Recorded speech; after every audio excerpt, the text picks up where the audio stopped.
नमस्कार, हमारे चैनल में आपका स्वागत है। मैं हूं रामचंद्र मौर्य। जो करेगा जात की बात उसको मारो कस के लात, यह नारा दिया था भारतीय जनता पार्टी के वरिष्ठ नेता, भारतीय जनता पार्टी के 2 बार अध्यक्ष रह चुके और 2014 से सड़क परिवहन मंत्री नितिन गडकरी ने एक बार नहीं अनेक बार उन्होंने कहा था कि जो करेगा जात की बात उसको मारो कस के लात। जाहिर है कि उन्होंने यह बात तेजस्वी यादव, अखिलेश यादव, राहुल गांधी के लिए कही थी, क्योंकि जाति की बात, जाति के लिए आरक्षण, ओबीसी के हक और अधिकार की बात यही करते थे। लेकिन अब प्रधानमंत्री नरेंद्र मोदी जब ओबीसी जनगणना कराने की बात कह रहे हैं, जाति की बात कर रहे हैं, तो क्या नितिन गडकरी नरेंद्र मोदी को लात मारेंगे? प्रधानमंत्री नरेंद्र मोदी ग्वालियर में भाषण देते समय कहे थे कि जो जात की बात करता है, जो ओबीसी को बांटने की बात करता है, वह बहुत बड़ा पाप करता है। तो क्या अब नरेंद्र मोदी अपने कहे के अनुसार ओबीसी जनगणना करा करके पाप करने जा रहे हैं? ऐसे तमाम सवाल आज सोशल मीडिया पर गूंज रहे हैं। पूरे देश में चर्चा का विषय बना हुआ कि जो नरेंद्र मोदी ओबीसी जनगणना के विरोधी थे, वह रातों रात कैसे यू टर्न ले करके जाति जनगणना के पक्ष में आ गए। प्रधानमंत्री नरेंद्र मोदी कब यू टर्न ले लें, कब एक बड़ा निर्णय लेकर के देश को चौंका दें, कुछ नहीं कहा जा सकता है। चाहे नोटबंदी हो, चाहे जीएसटी हो, चाहे ताली थाली बजवाना हो, हर मामले में उन्होंने देश को गुमराह करने का काम किया है और वही काम अब भी कर रहे हैं। और जब तक प्रधानमंत्री बने रहेंगे तब तक वही काम करेंगे। नितिन गडकरी कहीं कोने में दुबक गए हैं। नितिन गडकरी अब खुल करके नहीं सामने आ रहे हैं और जाति का नाम लेने वालों को लात मारने की बात नहीं कर रहे हैं। इन्हीं प्रधानमंत्री ने कहा था कि इस देश में कोई ओबीसी एससी एसटी नहीं है, बल्कि सिर्फ 4 जातियां हैं। वह 4 जातियां हैं गरीब, युवा, महिला और किसान। हम नरेंद्र मोदी से पूछते हैं कि जिनका नाम वह ले रहे हैं वह वर्ग है या जाति है? और फिर जाति व्यवस्था का जन्म किसने दिया था? किसने वर्ण व्यवस्था बनाया था? किसने मनुस्मृति रचा था? और किसने मनुस्मृति को सिर माथे पर लगा करके भारतीय संविधान की जगह मनुस्मृति को सम्मान देने, मनुस्मृति को संविधान बनाने की बात कौन कर रहा है? तो सबसे बड़े जातिवादी तो मोहन भागवत हैं, या जो लोग हिंदू धर्म तथा कथित सनातन धर्म को मानते हैं, सबसे बड़े जातिवादी वे हैं, क्योंकि वही लोग वर्ण व्यवस्था में विश्वास करते हैं।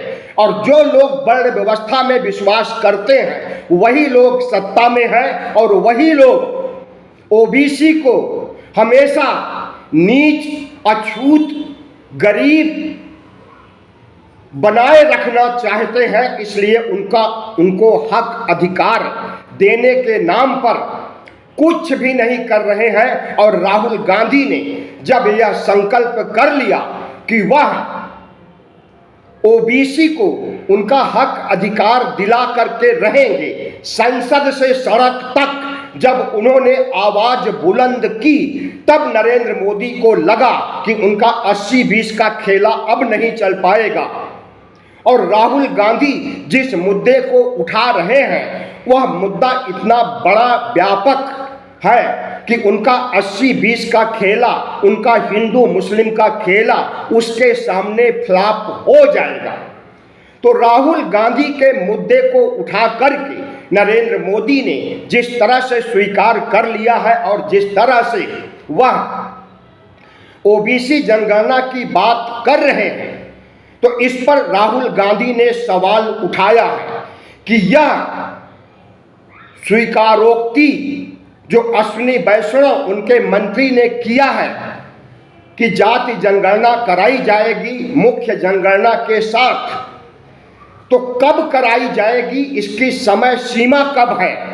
कहीं ऐसा न हो कि महिला आरक्षण की तरह, जी हाँ, लोकसभा, राज्यसभा, विधानसभा में महिलाओं को 33% आरक्षण देने का एक्ट तो बना दिया, कानून तो बना दिया, लेकिन दिया जाएगा उन्हें 10 साल बाद या 10 साल से ज़्यादा भी लग सकता है। तो कहीं वही हश्र ओबीसी जनगणना का भी तो नहीं होने वाला है। राहुल गांधी ने जो सवाल उठाया है वह वाजिब सवाल है। और दूसरा सवाल उनका यह है कि इस देश में ओबीसी की जनसंख्या 60% से अधिक है। बिहार में सर्वे होता है, जाति सर्वे नीतीश कुमार, तेजस्वी यादव 2022-23 में कराते हैं, तो जो आंकड़ा सामने आता है उसमें ओबीसी की संख्या 63% पाई गई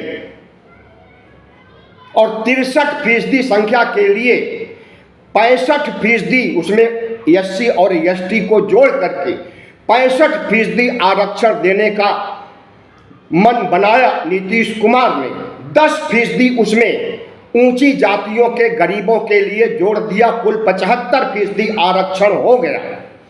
इसी तरह से तेलंगाना में जब सर्वे हुआ तो पता चला कि वहां 56% से अधिक ओबीसी हैं।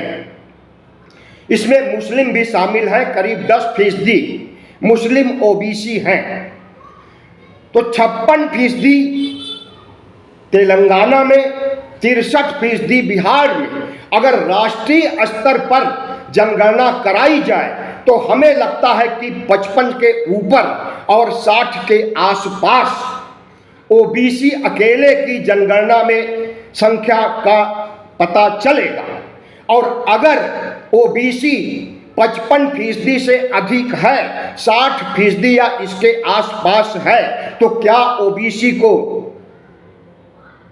उसके संख्यानुपात में आरक्षण दिया जाएगा। और सबसे बड़ी मुसीबत तो यह है कि सुप्रीम कोर्ट ने एक नियम बना दिया है, कैप लगा दिया है कि 50% से अधिक आरक्षण नहीं दिया जाएगा। और जिस ओबीसी की जनसंख्या का पता हमें 1931 में चला था, अंग्रेजों के समय जनगणना जब हुई थी, तो उसमें 54% ओबीसी उस समय पूरे देश में थे। तो 54 का आधा 27% आरक्षण मंडल आयोग के तहत दिया गया। और इस 27% को 54% या फिर 60% जब जनगणना होने पर संख्यानुपात निकल करके आएगा और पता चलेगा कि 60% आबादी अकेले ओबीसी की है, तो क्या 60% आरक्षण उन्हें दिया जा सकेगा। और जब 50% का कैप लगा हुआ है, 50% की दीवार खड़ी की है सुप्रीम कोर्ट ने, तो इस दीवार को तोड़ने का काम राहुल गांधी ने करने का बीड़ा उठाया हुआ है। तो जिस तरह से नरेंद्र मोदी ने राहुल गांधी के बड़े मुद्दे को हड़प लिया और ओबीसी गणना कराने की बात मान ली है, तो क्या राहुल गांधी के इस मुद्दे को भी प्रधानमंत्री नरेंद्र मोदी स्वीकार करेंगे कि 50% की दीवार को गिराया जाएगा। और अगर 50% की दीवार को गिराया जाएगा और संख्यानुपात में आरक्षण दिया जाएगा ओबीसी को, तो यह मामला कोर्ट में जा सकता है, जैसे कि बिहार की रिपोर्ट आई और 75% आरक्षण दिया गया। वह हाई कोर्ट में गया, फिर सुप्रीम कोर्ट में गया और अभी लटका हुआ है सुप्रीम कोर्ट में। तो क्या इस पर भी मुकदमेबाजी शुरू हो जाएगी केंद्रीय स्तर पर, जब आरक्षण को 27% से बढ़ा करके 60% तक देने के लिए ओबीसी को मंजूरी दी जाएगी उनके संख्यानुपात में, तो यह मामला भी कोर्ट में जाएगा। तो इससे बचने का एक सीधा सा रास्ता है कि कानून बनाने के बाद 50% की दीवार को तोड़ने के बाद इसे संविधान की 9वीं अनुसूची में डाल दिया जाए।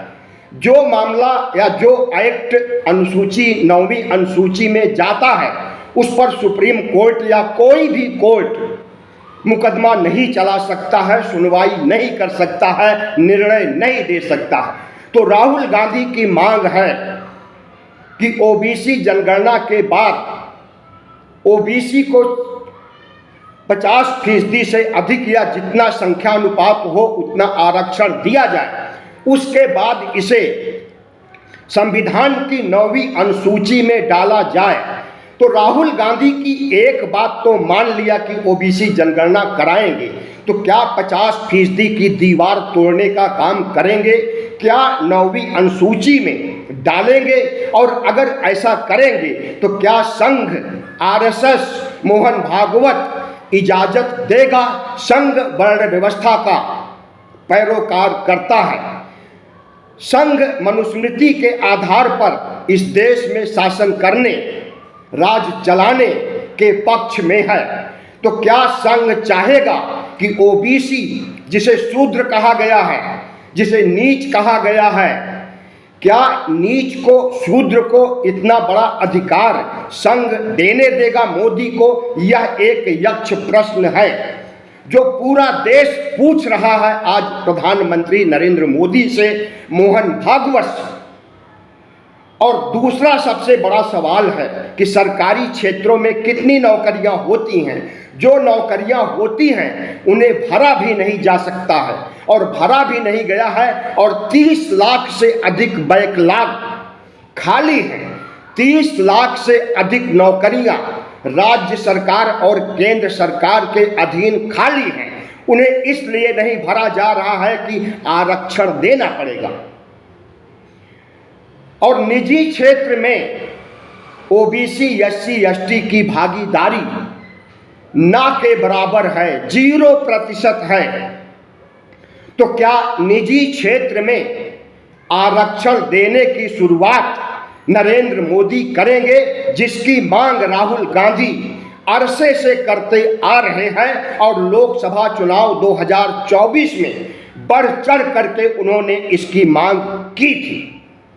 राहुल गांधी का कहना है कि कास्ट सेंसस कराने के लिए, जातीय गणना कराने के लिए बजट में कोई पैसा नहीं है, और यह कास्ट सेंसस कब होगा, कैसे होगा, किस तरह से होगा, ऐसे तमाम सवाल पूछ रहे हैं राहुल गांधी। क्या इन सवालों का जवाब नरेंद्र मोदी के पास है? और यदि नहीं है तो कैसे माना जाए कि वह ईमानदारी से ओबीसी जनगणना कराएंगे और ओबीसी को उनका हक अधिकार देंगे? कैसे 50% की दीवार को गिराएंगे और कैसे 60% से अधिक आरक्षण ओबीसी को देंगे उनके संख्यानुपात में? यह सवाल पूरा देश पूछ रहा है, मैं भी पूछ रहा हूं और हमारे जैसे तमाम पत्रकार पूछ रहे हैं।